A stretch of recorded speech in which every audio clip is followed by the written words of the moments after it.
మిత్రులారా, అదృష్టం ఒక్కసారి తలుపు తొడుతుంది. ఈ రోజే షాద్ నగర్ వైపు ఉన్న స్వర్గసీమ వెంచర్లను సందర్శించండి. నాతో మీ అభిప్రాయాలను కలబోసుకోండి. Swargaseema sandalwood farms. Vyuham cinema విడుదలకు ముందే పొలిటికల్ హీట్ రాజేస్తోంది. నారా లోకేష్ పిటిషన్ తో వ్యూహం మూవీ విడుదలకు బ్రేక్ పడితే మరోవైపు ప్రీ రిలీజ్ ఈవెంట్ లో హాట్ కామెంట్స్ చేశారు డైరెక్టర్ వర్మ, మంత్రులు రోజా, అంబటి. చంద్రబాబు, లోకేష్, పవన్ టార్గెట్ గా విమర్శలు చేశారు. వ్యూహం మూవీ ఏపీలో రాజకీయ దుమారం రేపుతోంది. 2 భాగాలుగా తెరకెక్కిన వ్యూహం పార్ట్ 1 ఈ నెల 29న థియేటర్లలో రిలీజ్ చేసేందుకు సిద్ధపడ్డారు దర్శక నిర్మాతలు. అయితే వ్యూహం మూవీకి ఇచ్చిన సెన్సార్ సర్టిఫికెట్ ను రద్దు చేయాలని నారా లోకేష్ పిటిషన్తో హైదరాబాద్ సిటీ సివిల్ కోర్టు మధ్యంతర ఉత్తర్వులు జారీ చేసింది. ఈ చిత్రాన్ని విడుదల చేయవద్దని ఆదేశాలిస్తూ తదుపరి విచారణను ఈ నెల 27కి వాయిదా వేసింది. అటు లోకేష్ తెలంగాణ హైకోర్టులో వేసిన పిటిషన్ ఈ నెల 26న విచారణకు రానుంది. అయితే వ్యూహం విడుదలపై కాన్ఫిడెంట్ గా ఉన్న దర్శకుడు రామ్ గోపాల్ వర్మ విజయవాడలో జరిగిన ప్రీ రిలీజ్ ఫంక్షన్ లో తనదైన శైలిలో చంద్రబాబు, లోకేష్, పవన్ పై సెటైర్లు సంధించారు. ఆయనేమో ఒక ఎర్ర బుక్ అంటాడు. అది ఎర్ర బుక్క, ఎర్రి బుక్క అనేది మనకి తర్వాత తెలుస్తుంది.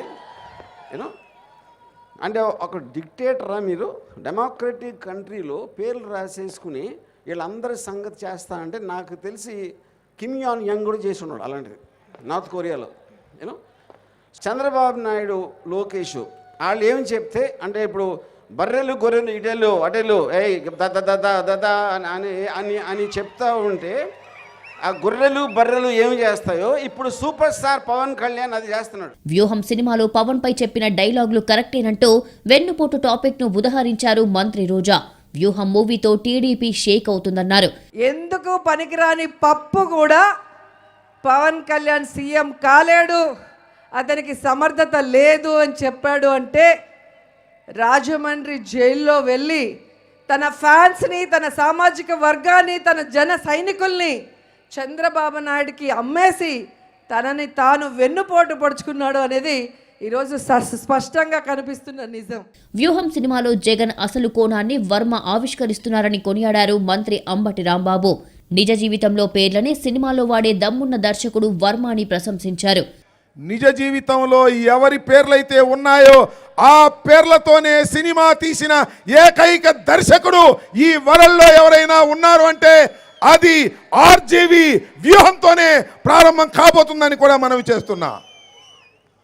ఏదో దొంగ పేర్లు పెట్టి శ్యాంబాబు అని నన్ను చూపించి అలా ఏవి ఉండవు. రాంబాబుని రాంబాబుగానే చూపిస్తాడు, పవన్ కళ్యాణ్ని పవన్ కళ్యాణ్ గానే చూపిస్తారు. ఓవరాల్ గా చూస్తే వ్యూహం ట్రైలర్ తో రాజకీయంగా ప్రకంపనలు చెలరేగితే ప్రీ రిలీజ్ ఈవెంట్ లో డైలాగ్స్ తో పొలిటికల్ హీట్ మరింత రాజుకుంది.